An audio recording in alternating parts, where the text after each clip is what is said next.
Graça e paz, meus irmãos. Nós vamos disponibilizar neste canal as aulas do estudo bíblico dominical da nossa igreja, que foram suspensas por conta do coronavírus. Então nós vamos estar primeiro repetindo as duas primeiras aulas que foram dadas presencialmente na igreja, para depois começarmos na sequência as aulas que ainda não foram dadas na igreja, que são inéditas. Então a partir da terceira aula já é a aula inédita, tá bom? Então espero que vocês apreciem, que vocês acompanhem, né? É apenas um resumo para vocês poderem acompanhar no livrinho, que é esse aqui, né? Que vocês possam acompanhar as aulas e ter alguma noção delas enquanto a gente está nesse período de coronavírus, né? De reclusão domiciliar. Então é bom, interessante dizer também que a editora cristã evangélica autorizou essas aulas por este canal, e então nós estamos devidamente autorizados, né? Nós podemos contribuir aí com o ensino de vocês, tá bom? A primeira aula é Restaurando a Nação Eleita. Nós estamos falando de Esdras e Neemias. É um período complicado do povo de Deus. Eles estavam exilados na Babilônia. O rei Nabucodonosor havia invadido Jerusalém, destruído a cidade, os muros, o templo, e levado cativo os príncipes, aquelas autoridades, os principais do povo judeu, e levando para a Babilônia, matando as crianças, os idosos que não poderiam aguentar a caminhada até a Babilônia. E na terra ali havia ficado apenas um povo muito pobre, porque toda a agricultura também havia sido destruída. Então essa nação, ela é levada para a Babilônia, e lá ela permanece 70 anos no cativeiro, 70 anos no cativeiro, principalmente por causa da idolatria, das contendas, das divisões do povo. Isso aborreceu o Senhor, ele que já havia percebido um distanciamento do povo pela desobediência aos mandamentos da lei de Deus.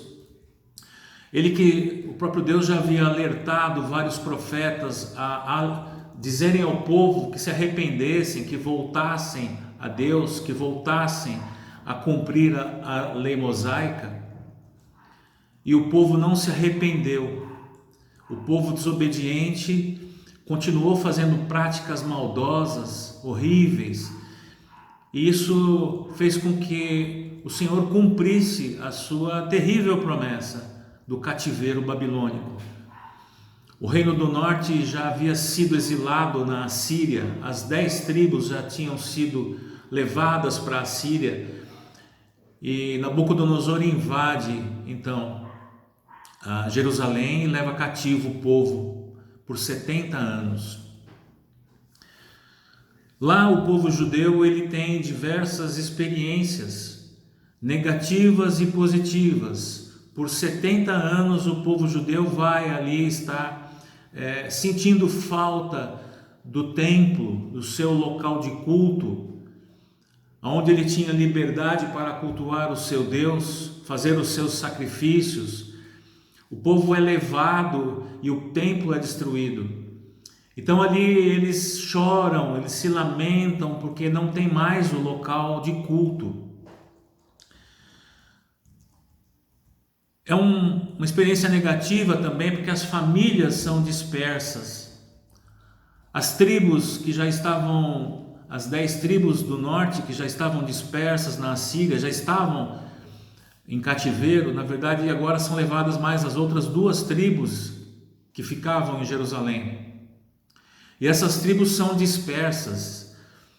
Os judeus não sabiam mais a que tribo pertenciam depois dos 70 anos, quem eram os seus familiares, quem eram os seus pais.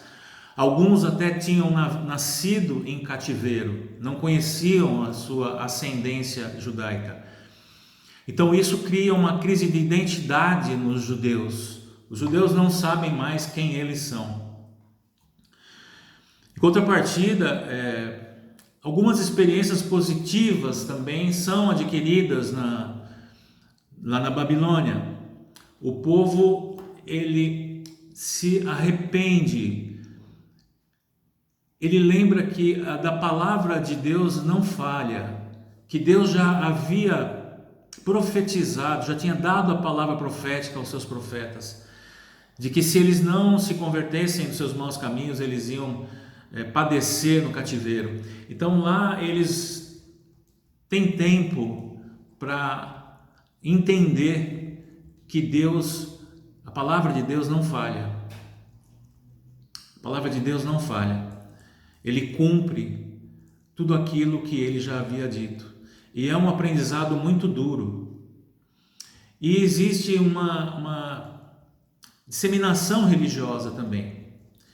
De certa forma, aqueles que estavam no cativeiro da Babilônia, lá também haviam judeus tementes a Deus, que continuaram com a sua fé no Deus único, no Deus Altíssimo. E eles acabam influenciando outros povos, porque ali a Babilônia era um centro em que muitos outros povos habitavam, porque eram cativos também do rei da Babilônia. Então havia muita diversidade de povos que viviam na Babilônia. E os judeus, com o seu exemplo, com o exemplo de Daniel, por exemplo, Daniel, ele com a sua fé inabalável, com a sua vontade inabalável de cumprir a sua fé em Deus e não se inclinar à idolatria babilônica, ele, na verdade, ele dá um exemplo do Deus que ele servia. Ele, através do seu exemplo, quando ele é jogado na cova dos leões, e todos aqueles que estavam assistindo ali esperavam que no outro dia só existisse ossos de Daniel, na verdade, e quando o rei abre a cova, ele percebe que Daniel está ali vivo, dominando completamente as feras, e o Senhor conserva a vida dele dentro da cova dos leões. E isso tem uma repercussão muito grande na terra da Babilônia. E os outros povos, as outras pessoas, eles ouvem aquele testemunho e ficam admirados com o Deus de Daniel. Ali também estavam Sadraque, Mesaque, Abdinego, que também se negaram a se encurvar à grande estátua do rei e são também jogados numa fornalha ardente. E todos ficam admirados quando vem a imagem de 4 homens na fornalha. O anjo do Senhor estava com eles e os livra dentro da fornalha. Esses testemunhos e outros testemunhos, eles vão enriquecendo a religiosidade de outros povos e a disseminação da fé judaica e do culto ao Deus Altíssimo, ao Deus único. Os judeus ali também, por 70 anos, eles aprenderam a arte do comércio da Babilônia. Babilônia, que era mestre no comércio, era rota de comércio de outros povos. Então ali eles abandonam um pouco aquela tradição da agricultura que eles tinham e passam a fazer comércio, o que vai marcar para sempre a vida dos judeus. Os judeus até hoje são considerados grandes comerciantes, grandes banqueiros. Então ali há uma ruptura, de uma vida muito simples, agrícola, para uma vida um pouco mais confortável, mais recurso que o comércio consegue alcançar. Eles foram disciplinados pelo horror da idolatria babilônica. Eles viveram ali os horrores da idolatria. Eles se recordam de tudo aquilo que eles fizeram no tempo que estavam ainda em Jerusalém, na Galiléia, e de como eles mesmos rompiam com Deus e idolatravam outros deuses. Na Babilônia eles vão ter a noção da gravidade desse ato. E quando eles voltam mais seguros do Deus que eles serviam e do Deus que eles adoravam.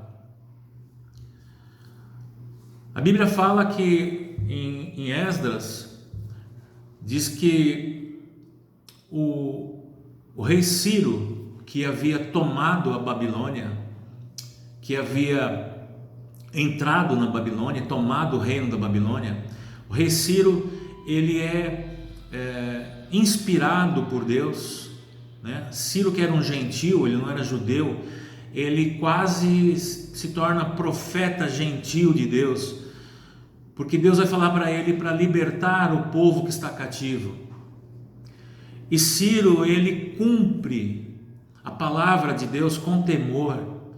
Diz a palavra que no primeiro ano do rei Ciro, ele liberta o povo, ele faz um decreto, né? Ele faz uma lei dizendo que o povo deve retornar a Jerusalém, o povo de Deus deve retornar a Jerusalém, reconstruir a cidade, reconstruir a sua vida, voltar a ser um povo. E para isso, Deus conta também com líderes do povo. Particularmente aqui nós vamos estudar a vida de Esdras e Neemias, esses dois líderes, mas houveram outros líderes que também contribuíram para que isso acontecesse, para que fosse possível a reconstrução dos muros de Jerusalém, da cidade de Jerusalém e do templo, e a reconstrução da cultura judaica, a reconstrução da religião judaica, né?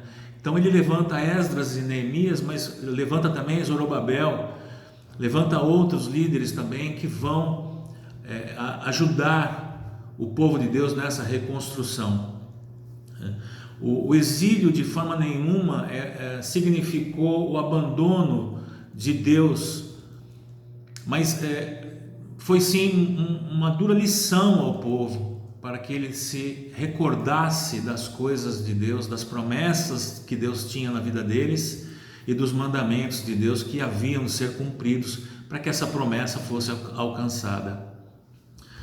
Então, esse é o primeiro título, né, do nosso livrinho, Restaurando a Nação Eleita. Esdras, ele era de uma linhagem sacerdotal, o pai dele era sacerdote, e havia morrido exatamente nessa batalha da invasão de Jerusalém. E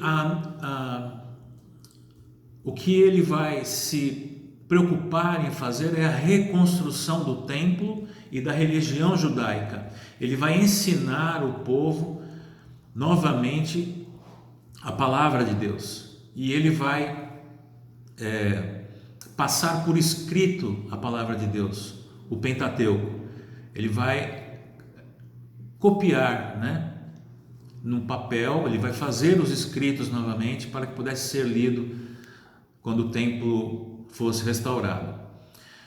E Neemias era o copeiro do rei Artaxerxes, ele chega depois de Esdras, ele vai se ocupar na reconstrução dos muros e da cidade. E ele é um homem de confiança de Artaxerxes, ele é o copeiro do rei, e ele também retorna depois com essa função, né, de reconstruir os muros e a cidade de Jerusalém, tá bom? Isso tudo, e desta forma, o que acontece é uma continuidade histórica do povo de Deus, né? É a retomada da promessa de Deus a Abraão, que o povo habitaria em Canaã, que o povo habitaria ali nas terras da Palestina e seria ali uma grande nação. O povo não poderia ficar cativo para sempre, foi apenas um período. Então isso é o retorno desta promessa de Deus a Abraão. e a volta da pureza religiosa.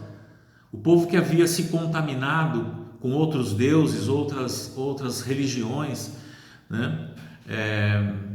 Esdras, ele vai reensinar o povo a religião simples que Deus havia e os estatutos que Deus havia ordenado a Moisés lá no deserto. É um retorno às coisas fundamentais da fé judaica. E estes líderes, Esdras e Neemias, eles usam os meios da graça, eles são muito usados por Deus, são homens preciosos para Deus, homens de moral ilibada, e eles são homens de leitura da palavra, de recordação da palavra, de oração e de adoração. E esses meios de graça eles vão passar ao povo também, quando da reconstrução do templo. O povo vai voltar a Deus em adoração, em oração, em aprendizado bíblico, né, da palavra de Deus. Então isso é o começo, é o início apenas, né? É a primeira aula. Eu espero que vocês tenham aproveitado. Nós vamos já passar daqui a pouco para a segunda aula e vamos dar continuidade, tá bom? Obrigado aí pela atenção, um abraço, fiquem com Deus.